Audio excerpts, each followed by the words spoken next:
साईं राम। आज का साईं वचन। बाबा कह रहे हैं, मेरे बच्चे, तूने विपरीत परिस्थितियों में भी जो संयम बनाए रखा वह काबिल तारीफ है। तूने उन बड़े बड़े संघर्षों में जहां लोग तेरी हस्ती को मिटाने के लिए हर संभव प्रयास कर रहे थे, तुझ पर दुखों की बारिश कर रहे थे, तेरे कष्टों को बढ़ाने का हर भरसक प्रयास कर रहे थे, चाहे वह उनके कटु वाणी के द्वारा हो या तुझ पर व्यंग और ताने कसकर या तेरी भक्ति का उपहास उड़ाकर, लेकिन तूने शांतिपूर्वक, अगर तू दुखी हुआ, तूने अपने आंसू सिर्फ मुझे दिखाए, किसी और को नहीं। तूने अपनी पीड़ा सिर्फ मुझे बताई, किसी और को नहीं। तूने कहा, बाबा अगर मैं इन लोगों से तर्क वितर्क करूं तो सिर्फ ये मुझे विपत्तियों में ही फंसाएंगे, मेरे दुख को और बढ़ाएंगे, इसलिए मुझे किसी से कोई तर्क वितर्क नहीं करना। चाहे ये मेरे भोलेपन को, मेरी मूर्खता समझे, मुझे किसी को अपने बारे में कुछ नहीं बताना।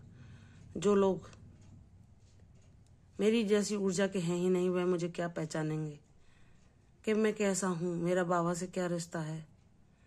और मेरे बाबा मेरे जीवन में मेरे साथ हर पल रहते हैं और मुझे अपना हर क्षण अनुभव देते हैं। इन अनुभवों को तो वह जान ही नहीं सकते, क्योंकि वह ईश्वर के अनुभवों से बहुत दूर हैं, क्योंकि उन्हें दिखावा और दिखावे का जीवन पसंद है। उन्हें बाहरी आकर्षणों से ही लेना देना है। ऊपरी चमक दमक ही उन्हें प्रभावित करती है। किसी के सच्चे दिलों से, किसी के गुणों रूपी खजाने से उन्हें कोई लेना देना नहीं। वह सिर्फ ऊपरी चमक दमक को देखकर ही प्रभावित होते हैं कि कौन ऊपर से बहुत सुंदर दिख रहा है, किसके पास कितनी संपन्नता है। वह उसी के गुणगान करते हैं और दूसरे लोगों को, चाहे वह कितना भी गुणों से भरा क्यों ना हो, उसके महत्व को वो स्वीकार ही नहीं करते। अपने अहंकार के आगे वह किसी को कुछ नहीं समझते। वह दूसरों को संबोधित करते में इन शब्दों का भी प्रयोग करते हैं कि किसी को वह इतनी हीन दृष्टि से देखते हैं कि तुम्हारी औकात क्या है। जबकि अगर कोई ज्ञानी होगा तो वह जान जाएगा कि इस संसार में ईश्वर के अलावा किसी का कोई अस्तित्व है ही नहीं। सब कुछ उस ईश्वर की ही लीला है। हम लोग भी उसी के ही कण मात्र हैं। उसी की ऊर्जा के द्वारा हमारे जीवन भी प्रकाशित हैं। जब उनकी ऊर्जा हमें किसी कार्य के कारण मिलती है और हम इस संसार में आते हैं, तो हम उन्हीं के दिखाए मार्ग पर चलते हैं। उन्हीं की ऊर्जा से हमारा जीवन संचालित होता है और वह ऊर्जा जब उनके पास वापस चली जाती है, जब हमारा जीवन काल पूरा हो जाता है,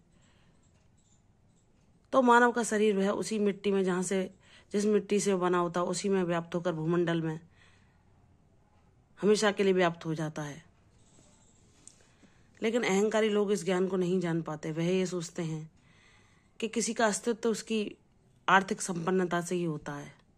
अगर वह संपन्न है, उसमें कोई भी गुण नहीं, तब भी उसके आगे पीछे लोग उसकी जीवजीरी में लगे रहते हैं, उसके गुणगान गाते हैं, चाहे उसमें कितने भी अवगुण क्यों ना हो। उसके अवगुणों को कभी नहीं देखते, सिर्फ उसकी वाहवाही करते रहते हैं। लेकिन जो ज्ञानी लोग होते हैं, जो भगवान के दिखाए मार्ग पर चलते हैं, उन्हें किसी का बाहरी आकर्षण, किसी की संपन्नता कभी प्रभावित नहीं करती। वह हर इंसान में ईश्वर का ही दर्शन करते हैं। हर इंसान को समान भाव से ही उसके साथ व्यवहार करते हैं।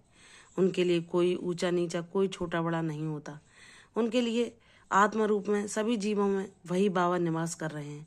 इसलिए वह किसी का तिरस्कार कर ही नहीं सकता, ना किसी से यह अपशब्द कह सकता है कि तुम्हारा क्या वर्चस्व है, तुम्हारा क्या अस्तित्व है, क्योंकि वह इस अज्ञान से परे है कि अस्तित्व तो सब में एक ही है और वह है पूर्ण ब्रह्म परमेश्वर, जो हमारे हृदय में आत्मा रूप में प्रकाशित हो रहे हैं। वह ऊर्जा जब हमारे शरीर से चली जाती है तो यह नाशवान शरीर, इसका कोई अस्तित्व नहीं रहता। तो मेरे बाबा कहते हैं, जब यह तुम्हें जीवन मिला है, यह शरीर तुम्हें मिला है, तो इसको इन व्यर्थ की बातों में न गंवा कर, जिस बहुमूल्य अवसर के लिए तुम्हें यह शरीर मिला है, ईश्वर की प्राप्ति के लिए, उसमें लगाओ। अपने उद्देश्य को सार्थक करने के लिए हर संभव प्रयास करो। ईश्वर की भक्ति करो, उनके दिखाए मार्ग पर चलो, सत्कर्मों को करो, हर जीव को अपनी वाणी से कर्मों से सुख पहुंचाने का प्रयत्न करो, क्योंकि यह तुम्हारे कर्म ईश्वर तक पहुंचते हैं और वह प्रसन्न होते हैं और तुम पर गर्व भी करते हैं कि हाँ, मेरे बच्चे को मैंने जिस लिए यशो अवसर प्रदान किया, ये मनुष्य शरीर प्रदान किया, वह उसका सही उपयोग कर रहा है। अन्यथा लोग तो न जाने कितने जन्मों यूं ही इस भौतिक संसार की चमक दमक में इसी के पीछे भागते भागते इस मानव जन्म को खोकर चले जाते हैं। तो मेरे बच्चे, जो इस ज्ञान के काबिल नहीं हो, तुम्हें उन्हें ये ज्ञान नहीं बताना। जो जैसे छोटा पात्र होता है तो उसमें उतना ही जल भरा जाता है जिसके वह लायक है, और बड़े पात्र में उसकी क्षमता के अनुसार ही जल भरा जाता है। तो ये ज्ञान भी उसी को दिया जाता है जो इसे ग्रहण कर सके और जिसे इसकी आवश्यकता हो। जो इंसान ईश्वर से कोसों दूर हैं, जो नकारात्मक ऊर्जा से भरे हुए हैं, उन्हें ये ज्ञान तनिक भी नहीं सुहाता। तो मेरे बच्चे, तुम्हारा ज्ञान जिन व्यक्तियों के लिए बना है, ये वहीं तक पहुंचेगा। ये मेरा तुमसे वादा है।